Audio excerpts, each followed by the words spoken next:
myself up, what's left? Now that's the false sense of life that Jesus came to expose. That false sense which says, if I give myself up, what's left? Peter couldn't. Thomas wouldn't even think of it.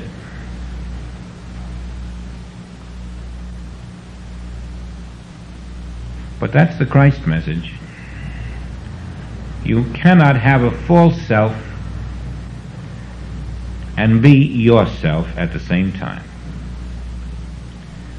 And you cannot have a false self and expect to be free of the problems of the world. Now those of us then who have decided that our direction is to be one with Source, and that means that I have to give up being one with false effect, those are the ones who will know that they have caught the essence of what has been said. All false effect, which means the world, the good of it and the evil of it, is not my prime consideration. My prime consideration is being one with my Source.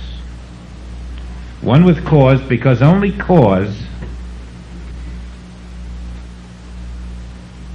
can lead me into the kingdom of God. Every meditation should be as if the life of someone depended upon it. As if you had just been called for a dying child whose life completely depended upon the success of your meditation. And as if 5 million people were standing in the audience waiting to see what you would do. Never can meditation be taken lightly. It is your dedication to being one with cause. The whole world hangs in the balance when you close your eyes to go into the within. And as the within becomes your consciousness, in that instant you have overcome every catastrophe this world has to offer you, from now on to eternity. The deepening of your purpose in meditation deepens the meditation.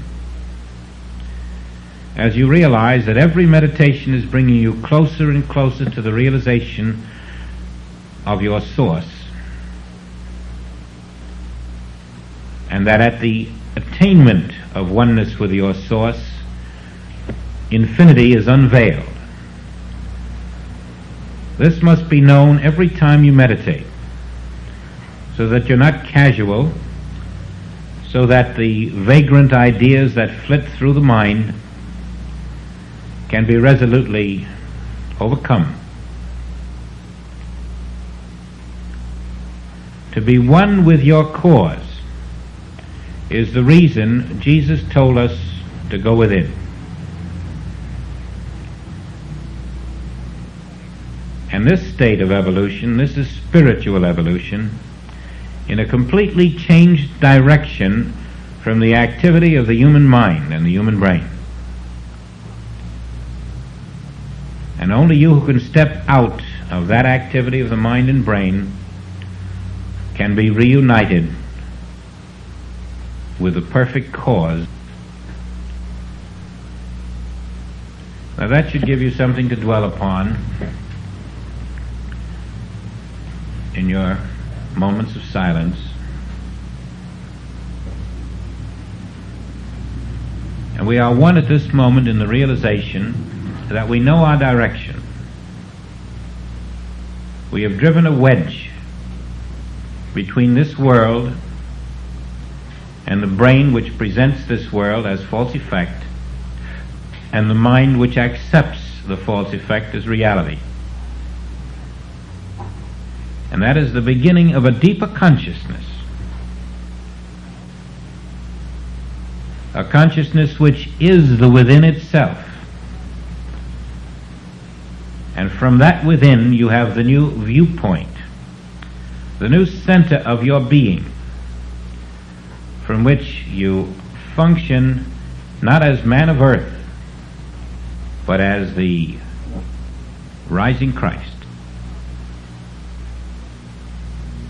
This is the meaning of the word Ephphatha in that healing of the deaf man. Be thou opened to your source,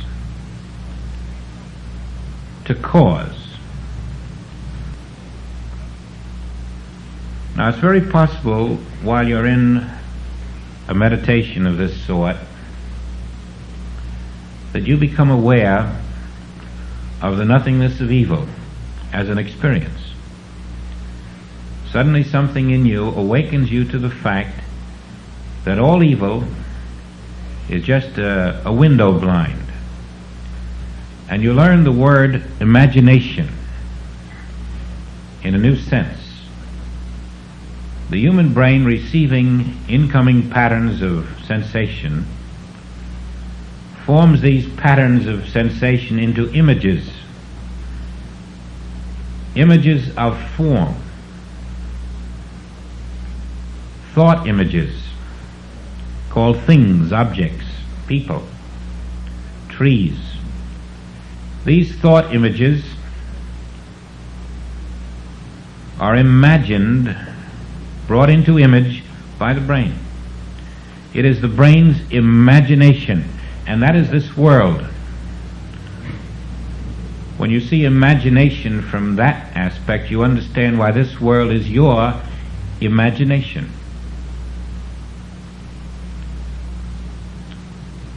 And you have to learn to overcome your imagination,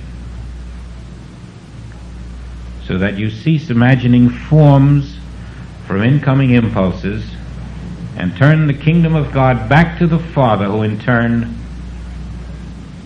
thinks divine thought,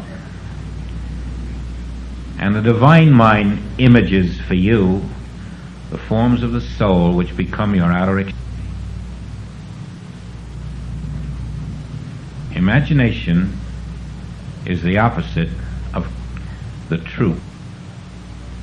There's no car to push up the hill. There's no hill. There's no man to push it. There is only the pure spiritual kingdom of God. And only your within, connected to Source, can reveal this to you. You cannot do it with your human eye. I'm afraid it's about 4 o'clock, and I know many of you have appointments, so that's as far as we're going today. But to those whom I don't see by Christmas time, Merry Christmas to you. Thank you.